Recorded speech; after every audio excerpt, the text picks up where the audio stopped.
Every 3 months, like clockwork, weebs all over the world flock to their PCs to consume the latest product coming from the land of the rising sun.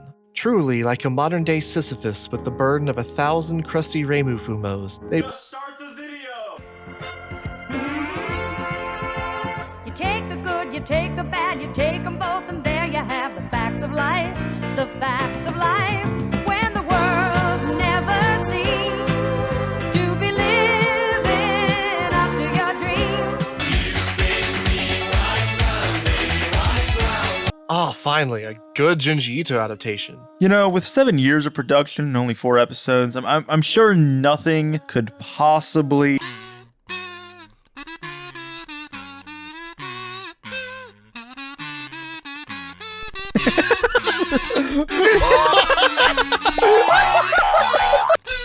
Holy shit! You know, the flushing of a toilet is also a spiral. Everybody is fighting!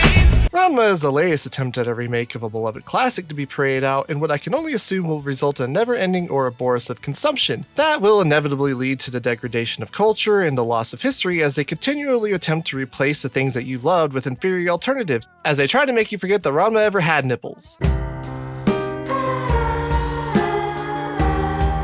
Funny enough, I actually just started watching the original Ranma adaptation just before the remake was announced, and I have to say I was pleasantly surprised by it. Rumiko Takahashi's attempt to blend the comedy and tone of the Urusei Yatsura with the more earnest character work of Meison Ikoku was off to a great start under the guiding hand of Tomomi Mochizuki. I think the characterization of Ranma and Akane, the reverence for martial arts, and the exploration of gender, self-expression, and gender roles are all things I think that could still capture the interest of modern audiences if handled well. I'm hopeful it'll finally be able to bring the full story of the manga to anime and give us all the closure that we need. Still waiting on that second season of Dorohedoro.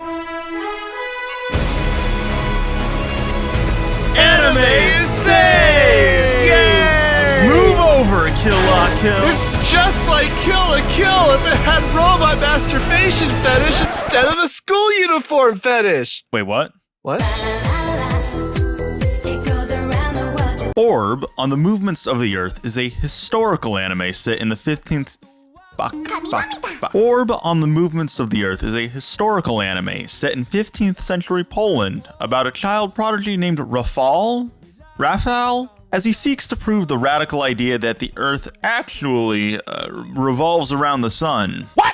You see, what follows is something that could only be described as a series of R-atheism debates between a young Earth creationist and Light Yagami if he had found his true calling as a Twitch debate streamer. Overall, I think it's pretty well made. You know, Madhouse does quality work. But there's an even bigger problem with the show. The show is about as historically accurate as the movie Gladiator. Are you not entertained? Contrary to what the little fedora tipper who sat behind you in math thought, the Catholic Church was not the medieval anti-science Gestapo. Now, it does feel somewhat ironic that a show which is so concerned with the seemingly immutable nature of truth is itself predicated on a widely believed historical misconception. But at the end of the day, it's a fucking cartoon, who cares? Somebody told me you had a boyfriend.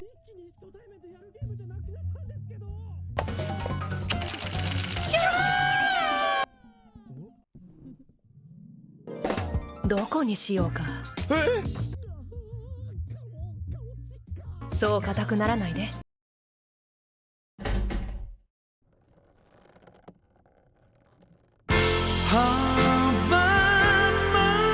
Isekai gets a bad rap. Just take Loner Life in Another World. It truly exemplifies how the crushing Japanese school system pits its children against each other. Without warning, they're thrust into a world where their life is perpetually on the line, and those who had previously been seen as their peers are now their adversaries in this strange alien world. This thing that was once used as an escape is now this distorted version of the reality it previously had allowed them to escape from. Wow, you gonna keep watching it? No, I ain't watching that shit. 365 days to the wedding is what happens when your two autistic co-workers decide to finally get together at long last, through the gentle breeze of the winds of fate, what the Japanese would call a kamikaze. That's not what that means. Arigato, Abe-san. Finally, a real magical girl show. We haven't had this show, honestly fucks. I had heard about a corporate magical girl manga getting adaptation, and I was immediately interested. And so far, this anime is delivered. I'm interested in seeing how this show tackles the premise of corporatizing this symbol of hopes and dreams and grinding it under the crushing weight of Japanese work culture. Plus, they're not even magical girls, they're magical women. It's like Nanoha if it were less Gundam and more Planetes. And if you swap Nanoha with the girl from New Game. It seems like they've essentially turned magical girls into glorified exterminators. But they're cute exterminators. Also, holy shit, the post-processing on these transformation sequences. It's like a UFO table all over Precure.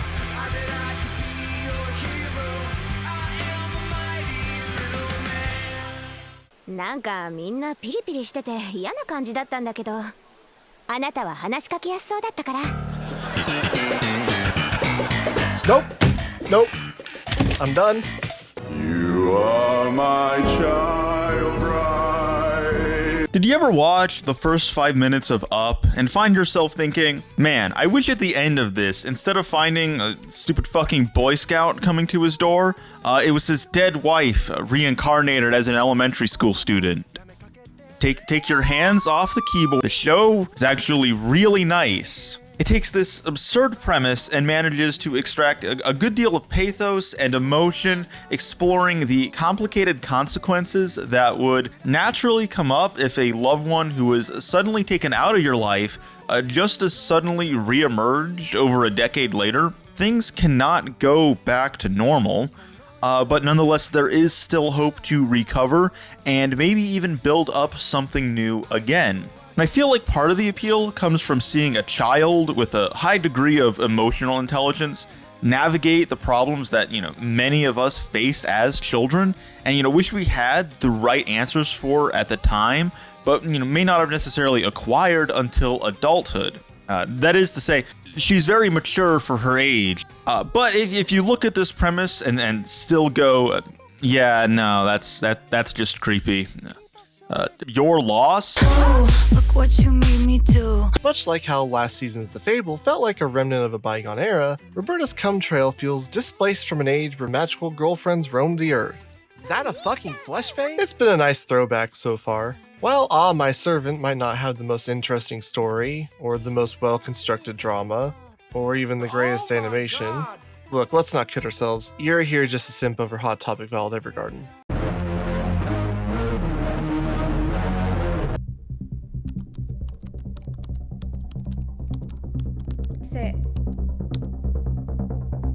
I live for this shit. They call it Trillion Game, because that's what you'd have to pay me to keep watching this shit. Everybody wants to be my enemy. Do you like magical girls? Do you like to see them Suffer. What if there was a show where the main character was a girl who both loved magical girls and loved seeing them struggle to achieve victory? We already have a video talking about gushing over magical girls. I'm not talking about that sick, degenerate piece of... If you wanted to like gushing over magical girls, but were too turned off by all of the... and... then I would highly recommend checking this out, because it's pretty damn fun. Sure, the drawings and animation might look a little munted, but guess what? We call that soul. And honestly, I think the scuffed visuals end up adding to the comedy. Kinda like... My ding ding dong. It's the most hyped anime adaptation since the last most hyped anime adaptation. Feels like just about every season has that one show that the whole community is tripping over themselves, like Crypto Bros trying to get you to buy in on it. And if you're one of the ones that invests in Don coin, then you're in luck, because this one's a banger. That, or you cheated and watched the 240p leak, in which case we call that insider trading, and you're going. It's super stylish, well animated, the characters are endearing, it has striking and memorable designs, and while it might not have the most unique premise, the conflict between tradition and progress, and its integration of the supernatural and extraterrestrial, gives you just enough to chew on, so you don't have to feel self-conscious that the show you're enjoying isn't deep enough to make you look smart to random strangers on the internet. This one's probably a safe bet for my anime of the season, and don't be surprised if it gets anime of the year at a lot of places. But not on Crunchyroll's anime of the year, because why the hell would something from fall 2024 be anime of the year for 2020? I feel like I've seen this somewhere before. I mean, yeah, it's pretty similar to Little Witch Academia. Oh, no, that's not what I'm thinking of. What about Tweeny Witches? No. Harry Potter? No, it's not that. What the fuck could you possibly I be? got it. It's just like Ice Pick lodges the void. I'm going to kill you. He was a boy, she was a girl. Finally, a good romance show. We haven't had one of those in forever. This one's actually pretty good. It has a pretty good grasp of romance so far and focuses in on some of the more intimate aspects of romances that shoujo romance usually excels at that a lot of shonen romance usually miss the mark on. Them bonding over their shared passion for self-improvement in sports is cute too. It gives them something to bond over that's not just sharing the same hobby, but allows for them to appreciate each other's interests from a different perspective. That being said, its focus more on sports allows for its romance to be more, we'll say, digestible for those that don't usually consume romance. I have to say, I'm pretty impressed with this so far. God damn. Well, I'm sure it'll be alright. Blue box, more like blue balls, am I right? When you were watching The Devil as a part-timer, did you ever find yourself thinking, man, I wish this were set in a cyberpunk setting? Me neither! I'm not gonna bullshit you. Episode 1 was kinda rough. But once you get past all the bullshit setup, episode 2 is where the real show begins. Emo Gilgamesh is a pretty fun fish out of water character. His dynamic with well-adjusted Ilya is pretty cute, and the concept of a demon lord becoming the next Kai Cenat with his subscriber count making him stronger is honestly just perfect. I'm sure there'll be some commentary about how these larger-than-life figures have been power crept to nobodies under this oppressive world of a cyberpunk dystopia, but who gives a shit about any of that? I'm here for Bloody Spill It. You are my child bride. 私はその年齢的に理想的だ。もしもし警察ですか Before long, the nation and then the world could fall before the blood-curdling threat of the Blob. Slime Yatsura is what you get when the generation raised on Skibidi Toilet huffs too much Splatoon ink and asks the hard-hitting question, what would it be like to fuck a Dragon Quest slime? The most unexpected thing about this show, surprisingly, isn't the fact that it even exists in the first place, but that it's actually funny. Now I realize that comedy is certainly subjective. Some people might like the non-sequitur humor of Family Guy, while others prefer being able to hold a conversation for more than 2 minutes. I'm personally partial to the more refined humor of KyoAni's Nichijou, so I quite appreciate the absurdist visuals of Puniru Kawaii Slime. There's also a character named Mommy who has an insatiable case of baby fever, and as the world's #1 mommy defender, that makes me contractually obligated to continue watching it. But if I wasn't, I'd probably still continue watching it, because it's been pretty good. Have you ever wanted to date Tony Soprano? You're lucky you don't get your head handed to you. かわいい Of course you have. Raisei wa Tainin follows the tried and true romance formula of taking an otherwise generally well-adjusted girl and pairing her with an absolute psychopath. Can she fix him? For real though, I think the show is an interesting exercise in gap moe. Seeing Kirishima go from creepy and overly possessive to violent and overly possessive to then becoming an absolute simp the instant Yoshino lets out her inner badass makes for quite the romantic dynamic. It's just like being in a real... I quite like Yoshino as well. She acts as a good foil to Kirishima's erratic behavior, and her strong-willed personality helps balance against Kirishima being an absolute menace. He's just like me for real.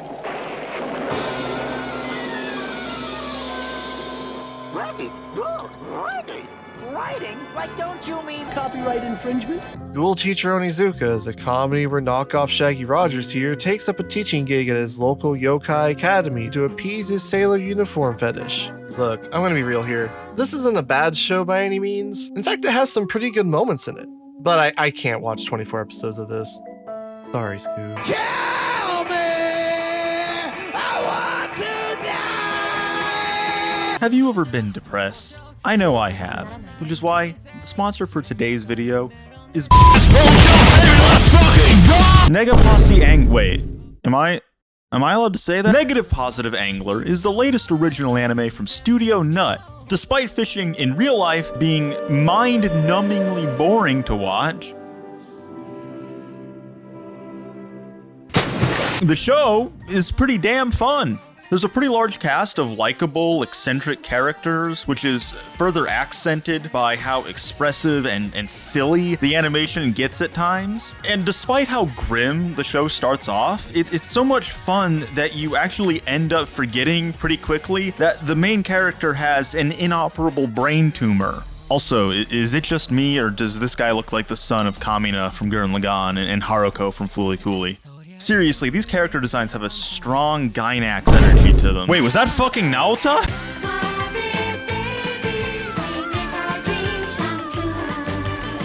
Dragon Ball Daima? More like Dragon Ball Diaper, cause this shit's for fucking Mobile Suit Gundam Revengeance has the distinct honor of being the first anime to be animated in the same engine that brought you Fortnite.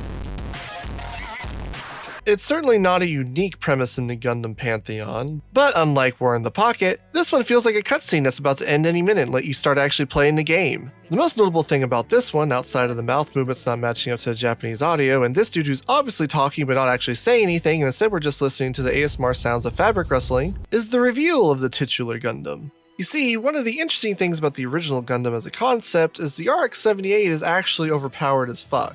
The only thing that balances it out is the fact that it's piloted by Shinji's redheaded stepbrother who has zero experience with piloting mechs and cries every other episode over having to kill people. If you put an experienced soldier in the cockpit of a Gundam, then yeah, you'd probably get something like that. It's probably not the best introduction to the franchise, but it's probably not the worst either. If you just missed Igloo and you want some high-fidelity CGI mech action, you'll probably have a good time. Wait a minute. The main character's a woman? How does it feel to have lived long enough to see all of your favorite franchises go down in flames?